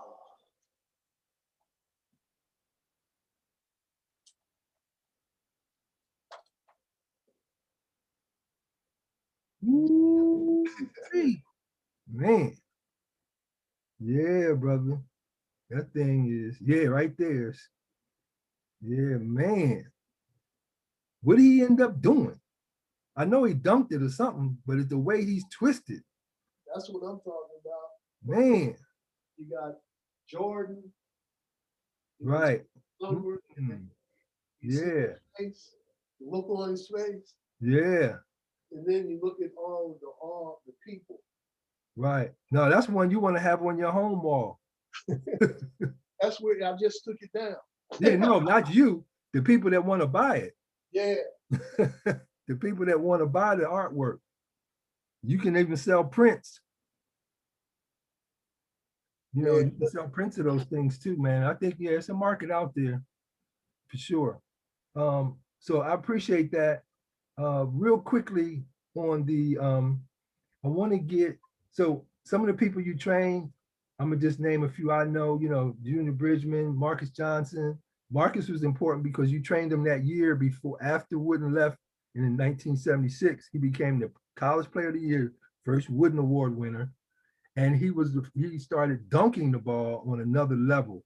And I know he credits you for training him during that summer and really getting him ready for that next year. And one of the things you schooled him on is that, that when you start, the more dunking you're doing, it's going to be new, because we have been 10 years with no dunking in college basketball. 10 Yeah. years after our friend Kareem destroyed the game. And I call it the Alcindor rule. Me and Coach Whitney's always debate back for, no, Andre, it's the no dunk rule. No, it's the Alcindor rule. The new Alcindor Kareem Abdul Jabbar rule. But anyway, Yeah. talk about real quickly, the things you got in Marcus's head about what he needed to do, and it led to him being what he became his next year in college basketball. Well, it was simple. Nobody had seen the dunk. And Marques had that unique ability to jump off of two legs. Mhm. And um, once you learn how to do certain things, uh, I worked with him on the cutoff step, which is like when you face a guy up, you make your first move to get by his back leg or his front leg. And once you do that, they have no choice but to open up. So Right. if you got quick feet, you can like get to that spot and explode before they have time to do anything. Mhm. So we worked on that and then worked on one dribble moves into a dunk. Right. And when you got that kind of jumping ability, um, Yeah. it's easy. Yeah. So yeah, he dumped his way right to the College Player of the Year, Wooden Award, first Wooden Award winner. You know what? But you know what? I'm most proud of the next summer after getting the Player of the Year. I told him, I said, "Hey man, you want to be Rookie of the Year?" That's right. Yeah, and he said, "Hey, let's go to work." Right. So I said, "Look, the dudes in the league, they gonna be laying for you to dunk. So there ain't nobody gonna be looking to get dunked on. Right. So you got to get the mid-range game down." Right. And all that summer, we worked on the mid-range game. Right. And to make a long story short, that mid-range game got him the Rookie of the Year. Yeah. Let me ask you something that's leading right into something I wanted to bring up. Also, you train Kiki Vandeweghe, who's one of the top deputies and people in the NBA operations office now. 12 years in NBA, All-Star player. Reggie Miller, Hall of Famer. I mean, it's so many guys that came down the pike. I mean, I'm just naming some of the top players, but there's a lot of other guys too that benefited from my league and his training skills. And actually, two players I helped: Derek Martin, who had a little before he got really locked into the NBA. He came to me and I told him I'll train you, and I took him through the Malek system and the things I had learned myself too. And then same thing with Greg Foster. He had reached a little point. He needed, that guidance. I took him out there and he said, "Dad, coach, man, you going crazy, man." I said, "No, man, this is the stuff where you want me to train you. This is what we was doing." And man, those things, they still, appreciate what I did. But it all came, from the root of working with you. And they both had long careers. Derek played years and years in the NBA, and so has Greg Foster. So I wanted to ask you about some of the things, about my touch gloves and those type of things. You were talking about Marques in the mid-range game. I want to ask your opinion about how valuable touch is. My thinking, Malek, the way the game is going now, that touch is the most dominant force in the game. I believe if you have the right fingertip touch, That's what you're going to need to be successful in the game of basketball now. You know, bruteness and all that other stuff. But if you got a touch, so you look at a guy like Jokic from Denver. I mean, this guy's got a golden touch. You know, it makes him, without that touch, he'd be not the center. He might even be starting in the NBA because you know you need touch to hit those threes. You need touch those little one leg step aways. You look at Steph Curry, who's at the top of the food chain, him and Kevin Durant with their touch, their shooting touch. Those are God-given things. Now, there's people out there, 95% of the people don't have those levels of fingertip touch in the world. 5% of the people in the world, not even 5, I'm being generous, probably 1% of the people in the world have that level of touch. What I propose is that if you have anything that can develop your fingertip touch, then you can break a ceiling. Most people never reach that level of touch, in my opinion, in my science, in my study of the 20 years of being involved with my product Touch Glove and studying the game of basketball and the science and the neurology involved in it with your fingertips and the brain, muscle memory and all these things, that the reason why I got a patent for Touch Glove is because I was able to make the US government patent office believe that my gloves can increase a person's touch by taking all sensory feelings out of the parts of the hands that shouldn't be on the ball or shouldn't send signals to the brain, and only allow the parts of your fingers that should be sending the positive and correct signals to the brain. And they can break habits of people that got the ball in the palm too much when they're dribbling. You know, when you're dribbling, you're really not supposed to. The reason why me and you and people like us could dribble like that is because the ball's on our fingertips, that touch, that feel for the ball. When you bounce it, one of my definitions is dribbling is the ability to make the ball come up at the speed you need when you need it. A lot of people put the ball down, but they got to look at the ball because they didn't feel this whether the ball was coming back up. When I dribble or you dribble, when I dribbled, I knew because with the way I put it down, I know what the speed is coming up. So I don't have to worry about it. I don't have to look at it because I could feel what I needed to put on that ball was. And I dribble with my wrist and forearm, not with my whole shoulder. A lot of these guys dribble today, they're dribbling with their whole shoulder.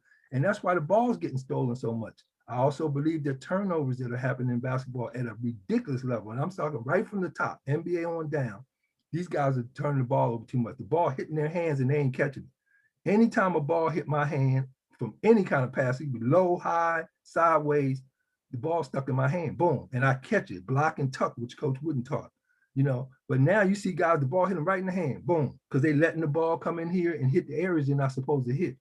So how do you break that habit? So either players decide, I want to stay here because they got too much pride, or they have an attitude like yours where if I find out that there's something out there that can actually develop my touch, is that something that you think is valuable in today's game, the way it's played and the way guys have to shoot and do the things they have to do? Touch is everything. I'll break it down on a whole different level. You play a piano.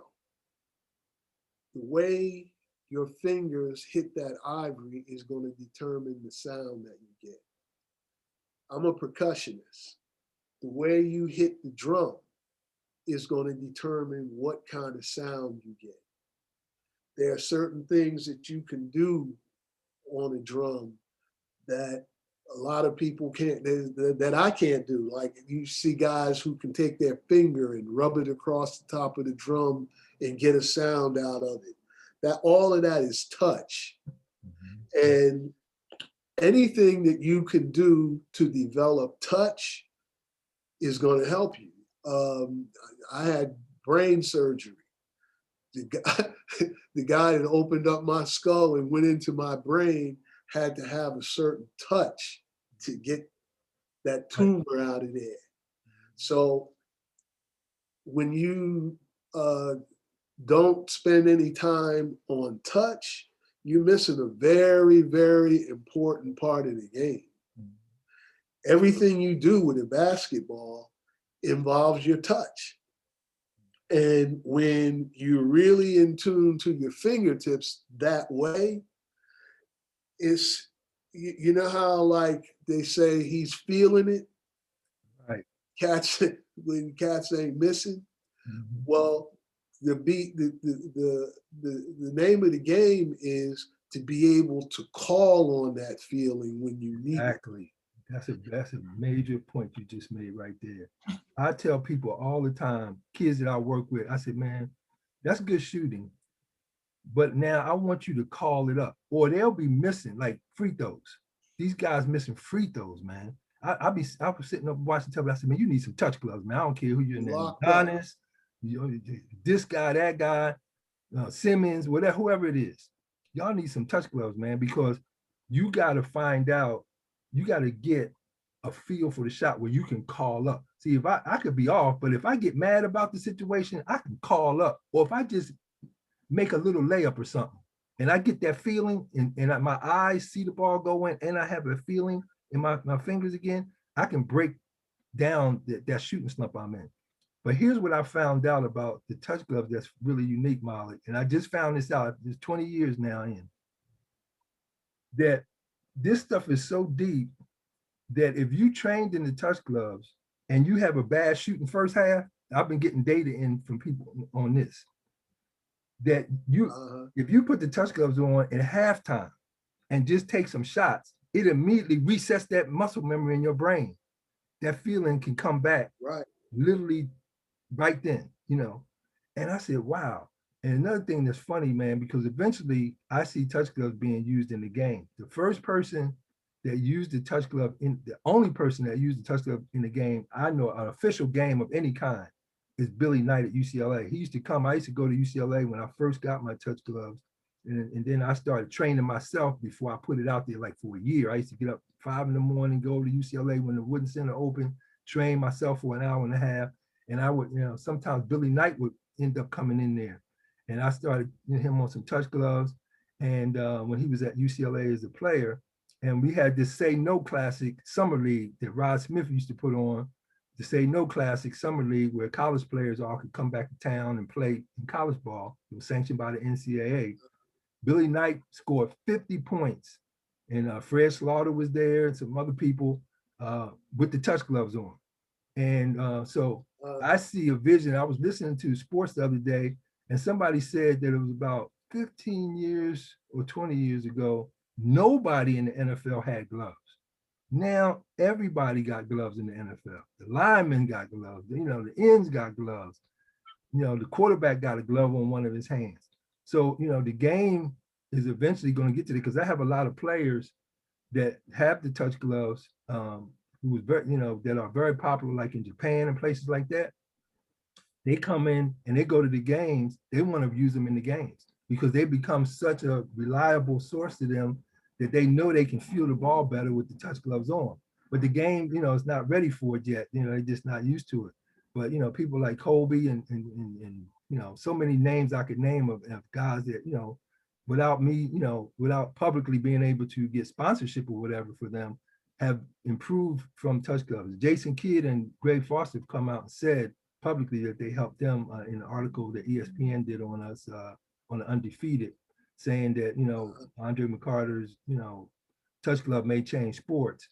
So it's a very interesting topic, and I look at what you were saying earlier about the willingness to get better.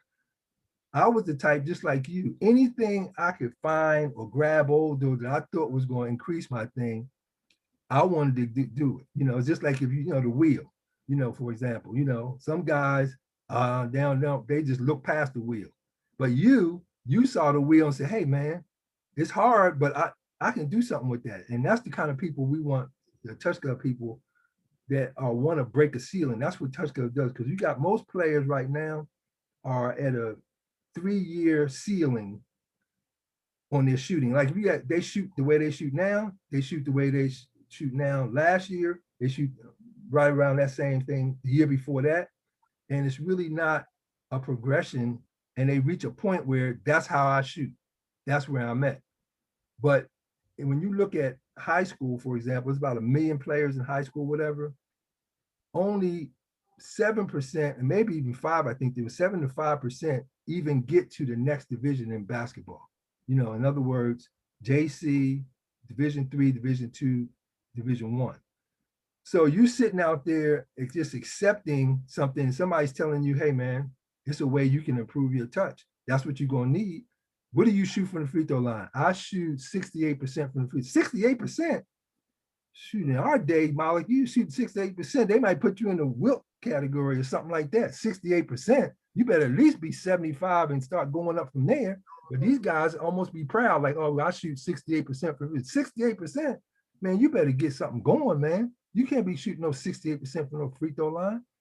And then where you shoot from threes, oh, I shoot around 31%. 31%. Man, you got to get that thing up. And what would happen to your life if you went from 31% to 40%? Your whole life would change. People that's coming to scout one guy say, dang, I see that guy, but man, this guy over here, his touch on that shot, that's where the money's at. That's what they're looking for.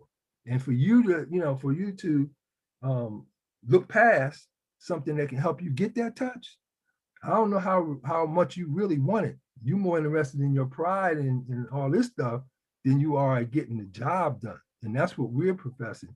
And just like passing, it shouldn't be that only the LeBrons and the other good passers, James Harden and all these other guys, but everybody should be able to pass and make a pass to a guy at his hands, at his chest. Guys are turning the ball over, throwing the ball at the guy's knee. They don't have any feel of throwing the ball too hard to guys, throwing the ball over the guy on breaks. I'm watching the cats and how do you throw the ball way over that dude's head, man? That's touch. Your touch is off, man. You couldn't put that ball, when you got touch, man, you put that ball exactly where it needs to go. You can thread a needle when you got touch with the ball.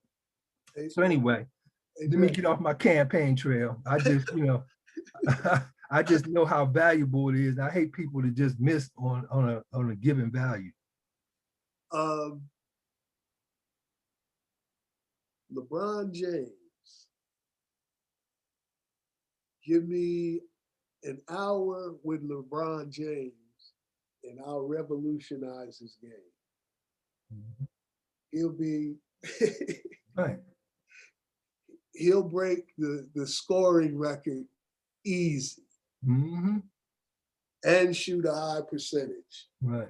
But it's just certain things. I guess when you're that good, you miss simple things. Right. But hey man, Kareem set the record shooting the hook. Right. And nobody has ever really seen how he developed it. Right. I did. Right. And when you talking about touch, that's all that is. I mean, all it is touch. Yeah. It's touch. And well,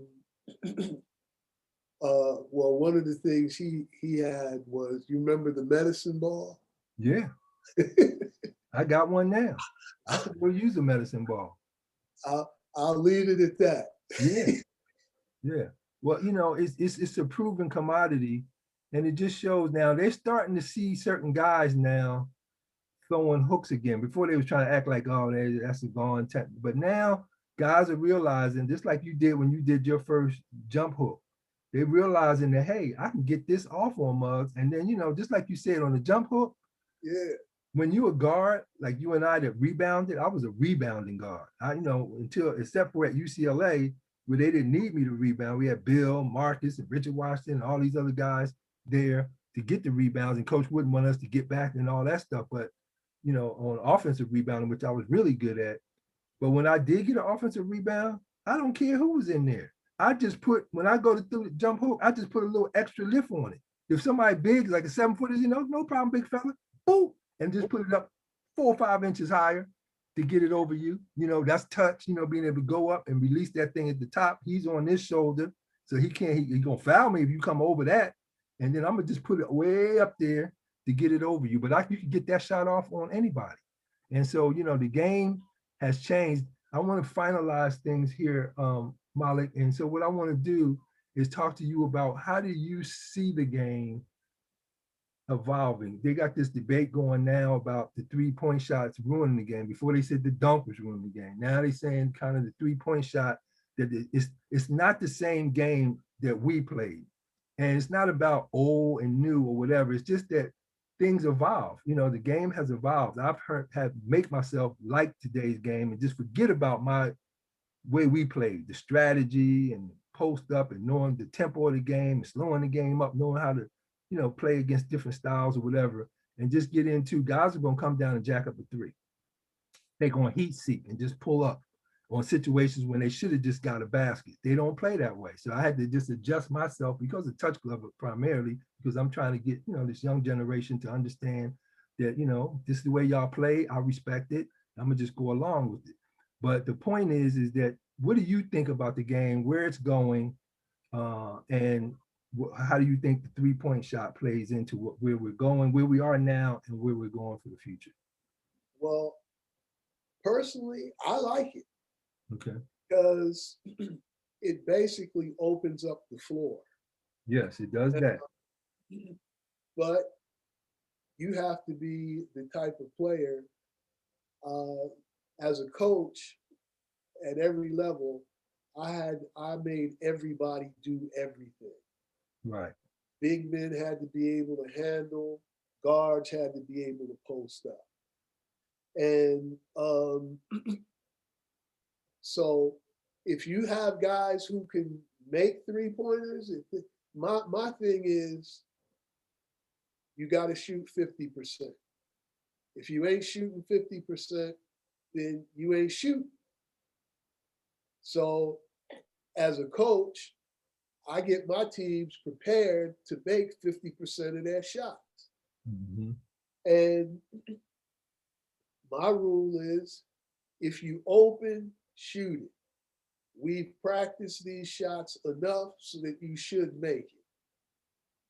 And if everybody is doing what they're supposed to do, then you can isolate the weak link.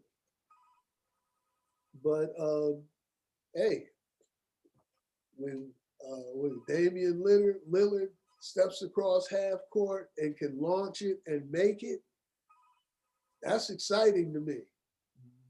Now, team-wise, the team has to know that he's fixing to do that. You got to have a level of communication team-wise so that everybody knows what's fixing to jump off. So Right. that the guy who's supposed to be in rebound position can get that rebound if he misses. What I see happening now is I watched the game last night. Was it Portland lost to Phoenix? But there are times when you need a high percentage shot as Right. opposed to a three. And Yeah. those are the things that bother me about today's game. I'm like, dude, you don't need a three. Yeah. Right. Well, you Exactly. need a high percentage too. Or, dude, why are you stopping the ball movement? Now the defense is getting set to stop you. So it's like, I think coaching has a whole lot to do with the messed up parts of the game, because when it comes crunch time, LeBron is going to get the ball. He's going to like dribble it, and then he's going to try and take his man, and they're going to put a wall up, and he's going to end up throwing a pass to a guy who's going to catch it out of rhythm because he don't know exactly where LeBron is going to go. Mm-hmm. And so the coaches don't teach rhythm. Yeah. I think it's a balancing thing too. It's just a balance. That's why I said, like, there was more strategy in the game. Now, what's unique though, and we're kind of close on this point, is that what I do like is that when the games get down to the tight parts of these playoff games, our game comes back into play. Just like they was trying to say that the mid-range shot was obsolete. Right. But when it get down to money time and the other team is running you off the three-point line, I'm not letting Malek pull up for a three. Now he can get something else, but you ain't getting a three. I'm gonna run you off of that. You got to have something else. And that's where the game, that's where Kawhi Leonard and people like that have kept their mid-range game and keep developing it, have an advantage over those who just three reliant. Hey, well, you know who my MVP is? Chris Paul. Yeah. He's Chris playing. Paul, he took control of that game last night Right. and he went to his mid-range game. Right. Went hard to one spot, changed direction, and got to his spot. Bingo, shooting a wide open 16-footer. Right. And down the stretch, that's all he That's did. all he did. And you know what was funny, Malik? He shot all of them on the right-hand side. Yeah. He gave him all them jukes. He don't want to go over there. Right. He's not trying to go to that left-hand side to shoot. He shot all those pull-ups on the right-hand side. The announcer even said it. Well, you know he wants to go right. And he give them the and they go over there for that. Let him go that way. Because his rhythm is the other way. You know, so you have to decide which one you want to give up. Because if you let him get back to that right, you could have your hand in his face and he still hits those. Make him show you he can make the one where he has to go left and pull up and hit that shot. The key to scoring is beating the defender to your spot. Yeah. If you fake him one way and beat him to your spot and you can get Right. up, it's all over. Right.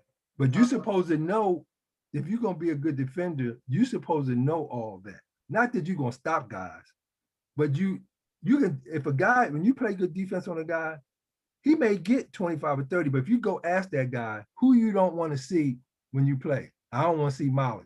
Well, what's any different? You got 25 on him. Yeah, but I had to work for them 25 because he seemed like he knew everything I was trying to do. He was there. You know, he anticipated what I liked. He knew what I liked to do. And so I had to really come up with something to get that 25. Now I get another 25 on this guy. I could have got 40 on him because he acted like he had no clue what I was really trying to do. I just was missing some, and that's why, you know, I didn't get as more. But it wasn't him. But some guys, believe me, offensive players know who caused them trouble on defense. Oh, yeah. But you got to know all those things. But one final thing, man, it cracks me up.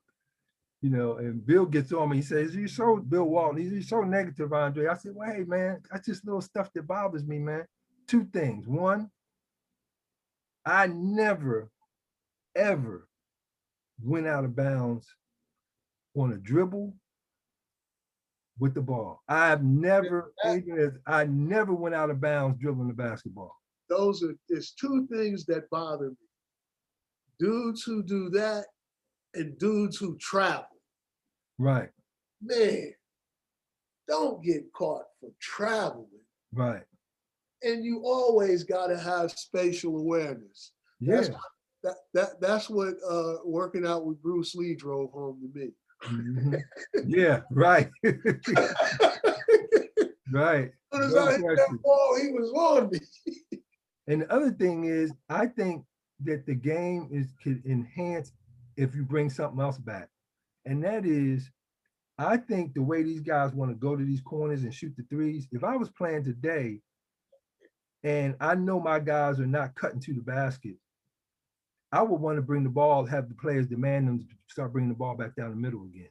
Because when guys bring the ball up all the way on the left-hand side, it's a guy where you got to make a pass way over to the other side if he's open. You got the ball in the middle, then since these guys want to pull up at these spots on the three, okay, fine, that's what you want to play. But look, I got the ball in the middle. I can see both. Boom, boom, boom. I see the whole lay of the land.